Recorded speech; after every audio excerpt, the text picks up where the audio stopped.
A town dances itself to death, a delivery service that kills people, and a cosmonaut stuck in space while his country disappears. This is a prox history, where the dumbest things that ever happened actually happened. Today's, we'll be looking at 3 historical stories of what if, but it actually happened. And if you enjoy this video, we've got 2 whole series available, The Dumbest Things That Ever Happened and What If, which both explore alternate histories and explain why they never occurred. So check them out after this one. So let's dive right in. In the summer of 1518, a woman named Frau Trophäa walked into the middle of a crowded Strasbourg street and started dancing. There was no music playing, no nearby tavern, no reason for her to suddenly break into an impromptu jig. Over the next few hours, she kept dancing. And by the time the sun set over Strasbourg that evening, she hadn't stopped. For many hours, she didn't eat, drink, or sleep. She just danced. Now it's one thing to dance. After all, people do it every day. But Frau Trophäa didn't seem to mind the pain racking her body. Her feet soon bled. She ripped off her shoes and continued dancing barefoot. Even when townspeople tried to help her stop, she wouldn't listen. All she did was keep dancing. And it was only after 5 days of non-stop gyrations that she collapsed and died. But it turns out that Frau Trophäa was only getting warmed up because over the next few weeks, Strasbourg was going to find out what it's like to party, like it's 1499. On July 1518, another woman was caught dancing in the streets of Strasbourg. Unlike Frau Trophäa, though, she wasn't alone. Nearly a dozen women and men had joined her in the middle of the road and were dancing wildly. The revelers couldn't be stopped, and after 2 days of frenzied dancing, they, too, collapsed, exhausted. But these incidents were only the beginning.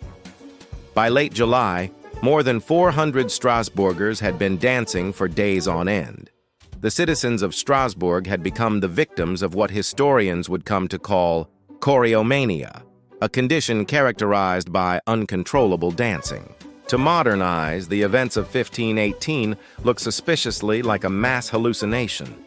But for the people of Strasbourg, it was hell on earth. As each victim danced themselves into exhaustion and death, rumors spread that they were under the control of witches or demons. Others believed the dancing plague was divine punishment for the sins of the community. The city council tried everything they could think of to stop the outbreak. They brought in priests to bless the afflicted, doctors to cure them, and even musicians to play competing tunes, thinking perhaps there was some sort of musical competition happening in the streets of Strasbourg. But nothing worked. The dancing continued. To make matters worse, the crowds of onlookers that gathered to watch the dancing eventually began dancing themselves. Before long, entire families were wiped out by the strange plague. Some people managed to hide in their homes, but even that didn't save them. Eventually, the dancing victims came to their doors and forced them to join. After nearly a month of non-stop dancing, most of the victims had died from exhaustion, blisters, and broken limbs. Those who survived suffered permanent nerve damage in their legs, and while it's impossible to say exactly how many died, contemporary accounts estimate that at least 4,000 Strasbourgers lost their lives in the dancing plague of 1518. Even today, the cause of the dancing plague remains unknown, although some historians believe the dancing may have been caused by mass hysteria or ergot poisoning. Ergot is a fungus that grows on rye and other grains and can cause intense physical symptoms when consumed. Accidental poisoning is thought to be behind other outbreaks of choreomania in the Middle Ages and early modern period. Regardless of its cause, the dancing plague was one of the weirdest events in human history. And with so many people dead, it's safe to say it was also one of the deadliest. As impressive as the ancient Roman Empire was, its roads, aqueducts, and military might, one of the greatest achievements of classical Rome was also one of the simplest, the cursus publicus, the Roman imperial postal system. It's easy to forget today because our smartphones have made communication almost instantaneous. But before the advent of the internet and telephones, sending a message from one side of the world to the other could take weeks or even months. But the Romans solved this problem with an innovation that helped unite their vast empire. The cursus publicus was a complex system of roads and stations that allowed couriers to deliver messages, goods, and even troops across the empire with relative ease. The network of roads was maintained by the Roman military and was used as both a method of transportation and a means of defense. And stations were established every few miles along the roads where couriers could relay fresh horses. But it wasn't just a way of moving goods and soldiers. The cursus publicus was an essential tool of imperial rule. When a legion was on campaign, messengers would race ahead of them carrying orders and supplies. And when there was a revolt or an invasion, the postal system could quickly mobilize troops. One of the first emperors to improve the cursus publicus was Augustus, who expanded and standardized the system throughout the empire. His successor, Nero, added more relay stations and even stationed soldiers at key points along the routes. This ensured the safety of the couriers and the cargo they carried. But it wasn't until Trajan came to power in 98 AD that the postal system reached its peak efficiency.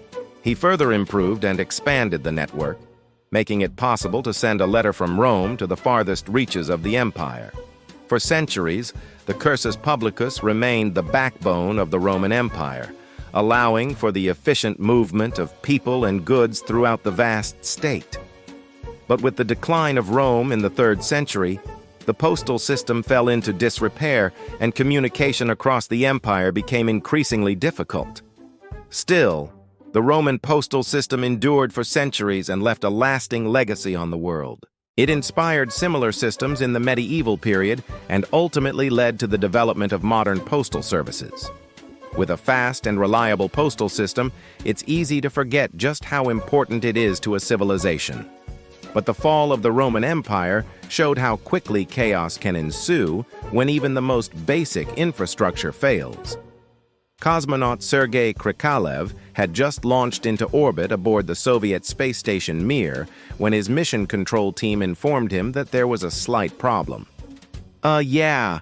You might want to sit down for this, Sergei," the mission control officer said hesitantly.